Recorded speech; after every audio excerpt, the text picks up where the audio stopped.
2025, man, 2025. We predicted that this was going to be a pretty rough year for Dawah. Long story short, several years ago, Yaser Kadi exposed the holes in the narrative and destroyed a lot of people's confidence in the Quran. Well, now we have Holes in the Narrative 2.0, where he destroys their confidence in the Hadith. And it's the same thing. Yaser Kadi, for one brief moment in his life, tells the truth. And the moment he opens his mouth and tells the truth, all the Dawah guys have to declare war on him because they're worried about him destroying the faith of Muslims. So that happened with the Holes in the Narrative for just a little bit of his entire career. He was finally honest because he was forced into that position. He was forced into that position where everyone's paying attention to him and he's being called for emails that Fareed leaked. He couldn't just blurt out the standard narrative anymore. He had to admit that Muslims have been misled by these claims. They bought into a bunch of Dawah lies. He did not want to acknowledge the truth, but he let way too much out. The Muslim community lost their minds, and so the Dawah guys had to attack him. Shame on him, and then he had to try and save face and so on. And now we've got 2.0, where he blasts the Hadith and says,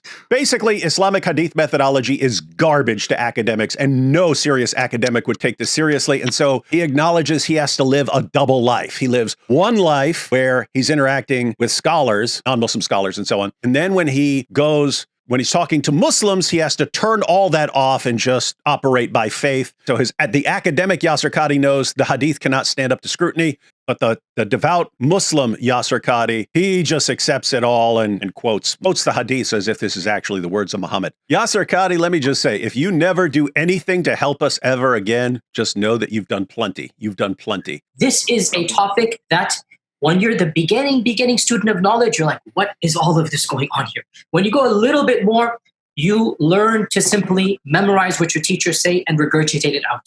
And you don't fully comprehend.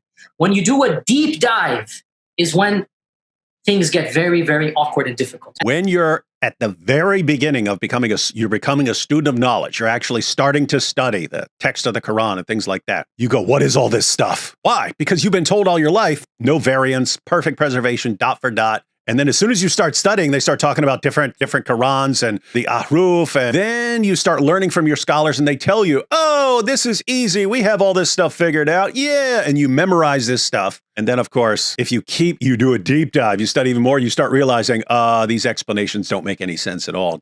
They don't actually work. Who's done more damage to Dawah, Muhammad Hijab or Yaser Kadi? It's very different kinds of damage. That's exactly what I just wanted to say. That it's a different kind of damage.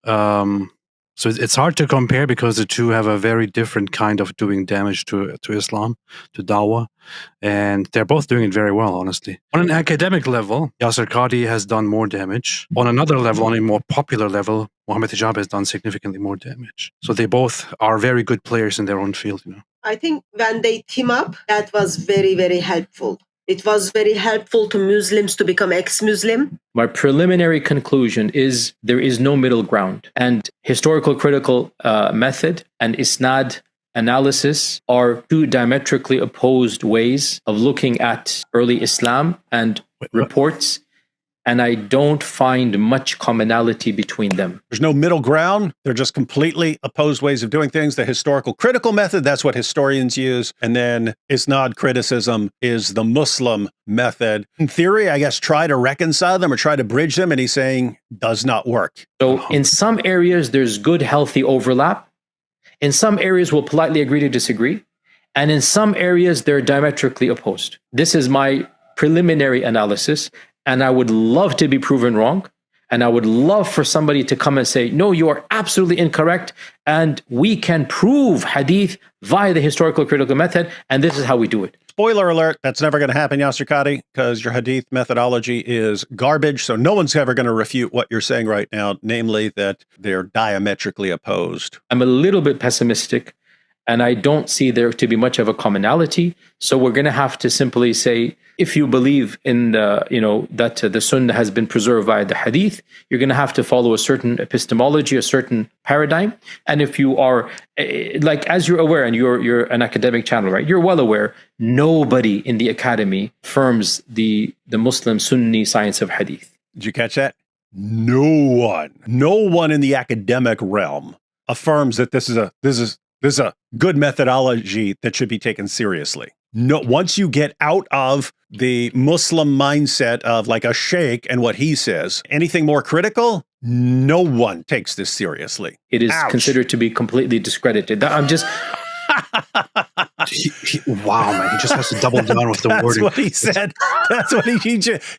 Everyone, that just happened. You are not imagining this. You are not dreaming. Allah's not tricking you into believing that that just happened. That really happened. It's considered completely discredited by actual historians, real historians, people who are trained historians. They look at that methodology and they think it's a joke. It is a complete joke to them. Yeah, we've known that. Yaser Kadi just admitted it. Guys, if you go back to like 2005, 2008 or something like that, look at what we were saying back then and look at what Muslims were saying back then, and then look at who turned out to be right. Back then, they were saying perfect preservation right down to the letter of the Quran. We were saying that's a total lie. Who was proven right? We were saying the scientific miracle stuff is a bunch of nonsense. They even admit that now. And we were saying you got all sorts of problems with Hadith methodology. It's all screwed up. And now you've got Yaser Kadi admit. Are you guys noticing a pattern? We disagree, and it takes 10, 15, 20 years to argue about this stuff, but we keep getting proven right every single time, and they get proven to be liars every single time. Why do you still trust these guys? Why? If you see this and you see the guys who are telling these guys are disagreeing and you side with the Muslims because you're a Muslim, and who turns out to be a liar 100% of the time? Your guys, your da'is, they turn out to be your scholars. They turn out to be the ones lying. Why does this not bother you? The fact that it doesn't bother the ummah, it just looks like you guys like love lies and you just prefer the lies. And we've got ample confirmation of that, because whenever someone like Yaser Kadi is forced to tell the truth for 5 seconds, you guys lose your minds. How dare you tell us the truth? We only love lies. It's the kuffar who tell us the truth. Are you kuffar? Are you a kafir now? That's what it looks like. What's interesting to me is they cling to this methodology and they think this is the only way to do history. But what's interesting is it's not. This didn't come from Allah. This isn't something that came from Allah or Muhammad or something like this. This is something that later Muslims invented, and you guys take it as foundational to your religion, such that you're a heretic if you reject it. You're a heretic, perhaps an apostate, if you do not accept this man-made methodology.